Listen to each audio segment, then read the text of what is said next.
Hello, fellow Minecrafters, Gearsaw Studios here. Today I'm going to show you how to create a strider pen for these little red lovable creatures that you can use to cross the nether easily. However, before I begin, remember, please like and subscribe. It really helps me out. So, with that, onto the tutorial. So, before you even begin building or choosing a palette, what you should do is look for an optimal area. So, last tutorial, we were building a nether house, and it's right by the shore of the nether, which is where striders are best suited since they walk on the lava, which means this shore right here is an optimal location to place down the strider pen. So, when you have a location set out, choose a palette. I'm going to use basically the same palette as I used over here, involving polished blackstone, crimson wood planks, and polished basalt. With these 3 blocks, and potentially more in the future, we can begin building. First off, you should start setting up a frame. Because the nether is a rather dangerous area to build in the first place, I recommend just start placing down some blocks, and you can elevate them later. But make an area so that way if you accidentally fall in, you can get back to shore and hopefully not die. And if you're going to die anyways, you'll die on land, which means your losses will be minimized. So, with this ring around here, we have a basic area. With this area, start making a lava pen. Just bridge out a couple blocks here, and make a pen filled with lava, since you'll want to be at least sort of kind to the striders, because happy striders are just better. Even though it has no advantage in game, it just looks better. Also, try to keep it symmetrical, and you might want to bring a bucket so that way you can readjust lava, since lava doesn't work like water, as in, you can't just fill in one area and fill in the rest of it. Now, with a readjusted size and a small lava pen, you can start building a little bit more. I've moved the pen a couple blocks out into the lava more, so that way we have more space for later. But this is placed down with the lava pen, and you should start making a platform. Just a simple blackstone or warped nylium or whatever block that fits your palette. So, just placing this down, and go over here. Make sure not to fall in lava if you are not in creative mode, because that would be pretty bad, which means you should probably bring some fire resistance. And now we have a bit more of a platform. And there is something you may ask yourself, do you really want to do the underside? I wouldn't recommend it because it's going to be so hard to see and it's very dangerous to go down here, and it would take so many resources for something no one can see unless they were actively dying in lava. So don't bother filling in the underside. But this area is placed down, and that means we can move on to the next part. This is going to be the actual part where the striders go, and the rest is going to be more of a behind the scenes thing where you can actually live. Which means you should have to fence this place in, so that way it actually does its job right. This is going to be part of the actual building, and we'll worry about this later. And place down the edges, and you should start placing down some walls, because that will look pretty nice and keep the striders in. I personally would like to do some polished blackstone bricks here, but you can do whatever you want. And once you place this all down, you're going to have to get out the fences. Fences are going to be very useful because they don't match up with the walls, but they also have gates. And the gates are going to be needed to get in and out. You don't have to do anything too complicated. Just make sure there's a gate and preferably make it 2 so that way it's easier to fit your strider through. Because one gate usually has some complications, with normal animals and striders are a bit more finicky. So just place down 2 gates. But this strider pen part is basically finished. Just to give you more of an idea of what we are going to do next, place down some area to make some walls later. And with that, most of the strider pen's done because we'll have to fill in this wall. Now, I've added a couple striders in here so that way this place can be used even if you aren't done building in case you run out of resources or time. Now, what you'll want to do is place down 2 fences and copy the design you have here. That way you can get in and out without having striders walking everywhere. Now this is going to be more of a foundation for another build on top of here. So just place down some blackstone and you can place more around it, but that will come later on. Now you have a strider pen that functions, but there's more to add. There are a couple things you can add now because the main part is finished. The biggest thing that you should add, though, is a place to farm warped fungus. Not the trees, just the fungus itself, so that we can make more warped fungus on a stick. So this is going to be a little bit elevated, which means I'm just going to build a staircase. An underside isn't too important here because, as mentioned earlier, who is going into the nether lava? Now, once you go to your desired level that matches up where you're going to build the rest, you can stop and connect it all in, like this. Then, connect everything to where you want it, like this. And you might want to reduce how tall stuff is or make it taller, because you'll have more of an idea of what you want to do. So, this pen is done, but there's more to add. Just finish up what you want to do back here so you know what you're going to build next. Now, in order to build this part, you'll want to fill in the foundation because it would just look better. And you don't have to fill in the inside because no one's going to be looking in the nether lava. And if there is no nether lava below you, you might not be building it in the best location. Also, nether lava has a good quality to it, as in mobs can't spawn on it except maybe the occasional strider. But striders shouldn't spawn often, considering you have a strider pen and that's how mob spawning works. Now, with this pen in, you can start making your frame for the inside. So just place down some stuff here, and start making what could be a basic part of the roof. Now, with a roof frame in, I'm going to start making the warped nylium area. There's going to be 2 of them, and they're going to be rather small. But that's not going to reduce their efficiency by that much, and they'll just look small and cute. Along with that, you don't need that much warped fungus, and it's not meant to produce anything but warped fungus, which means it's just the right size. Now this area can be crimson planks because this is the indoors, and wood works better on the indoors, while the outside's going to be more stony, except the walls. The walls are going to be made out of wood on this build.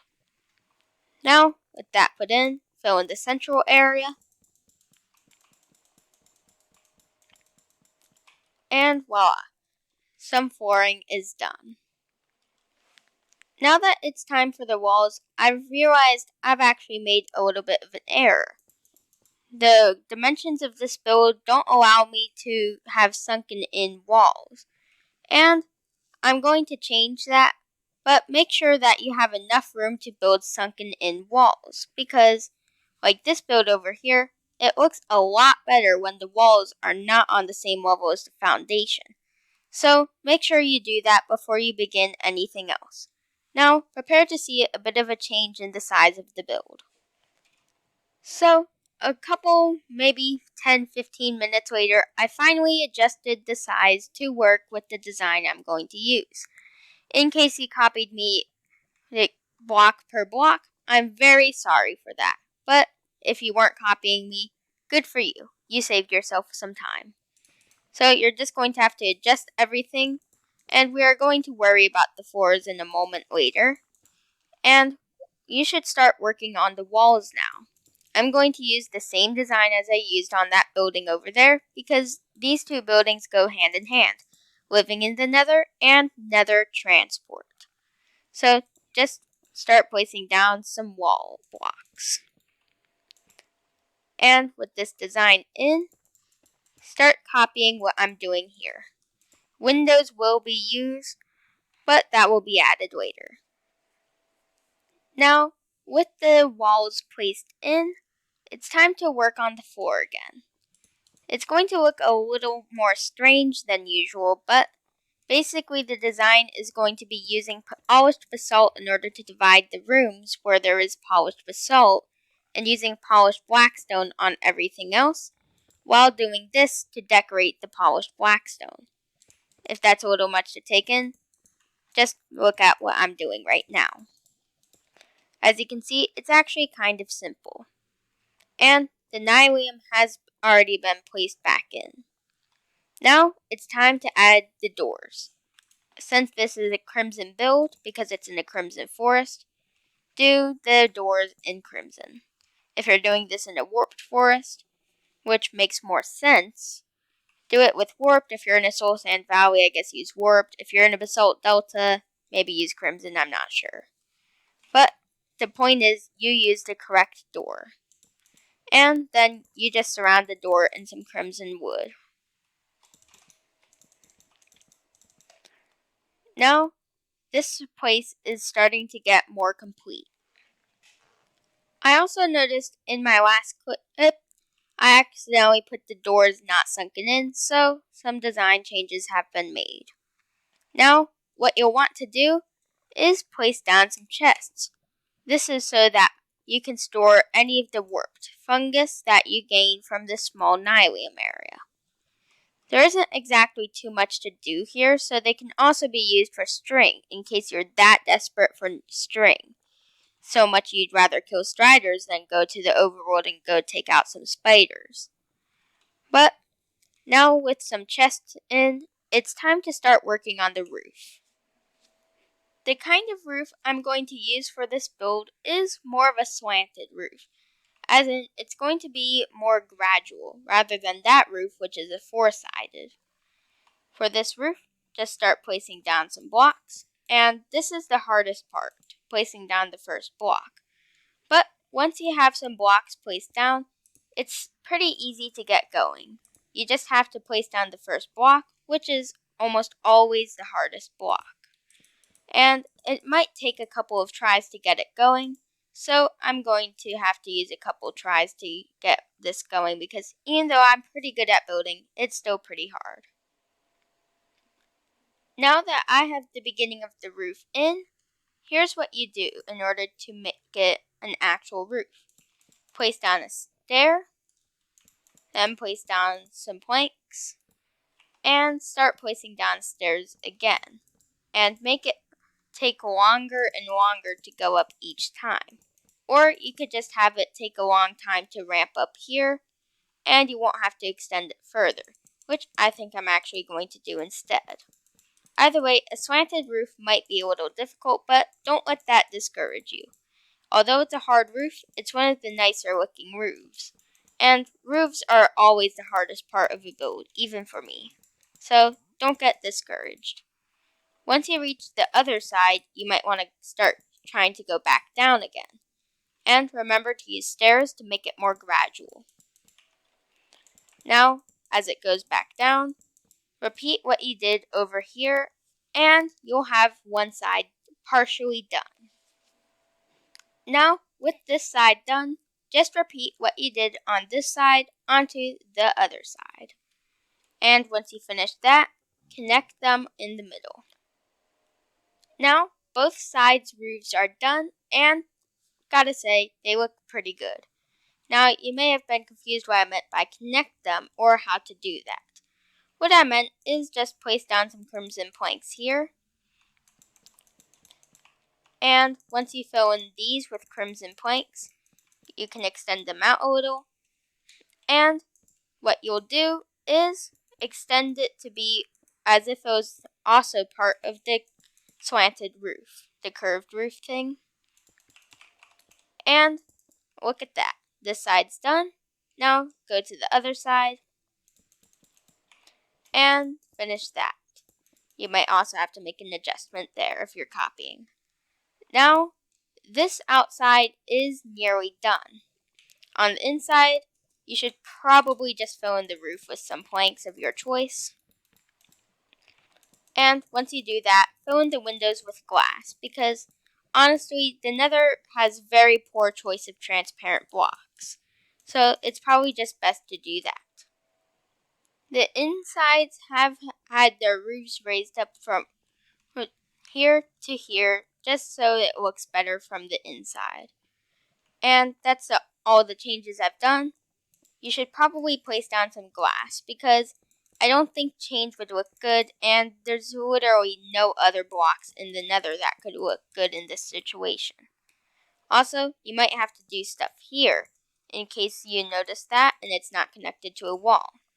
So make sure that there's crimson planks on that side, and make sure that you have your roofs not exposed, and with that have another block here, so that way it's covered. Then finish the windows,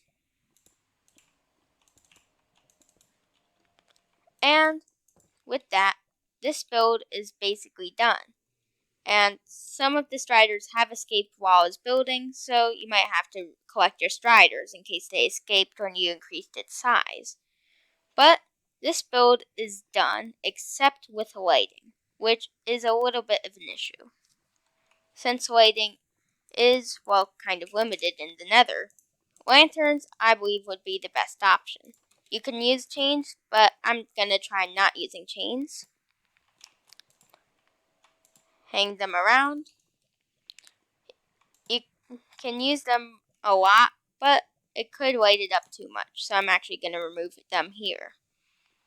Now, this place has some pretty good lighting with just these two lanterns. And the outside doesn't need lighting, considering it's the Nether and there's lava everywhere, since this has got to be low down so it works. And with that, this build is done. And with the build done, it's the end of today's video. If you enjoyed this video, remember, please like and subscribe. And also, good news! A Minecraft developer known as Henrik Nieberg has commented on my last video, so huge shout out to him. I'll put his Twitter in the description. And I've also redesigned my outro. It's 41% quieter, so hopefully your ears don't explode when you listen to it. Also, it's a little longer, so that way you can actually see what videos are suggested. And with that, it's the end of today's video. Take care. Gearsaw out.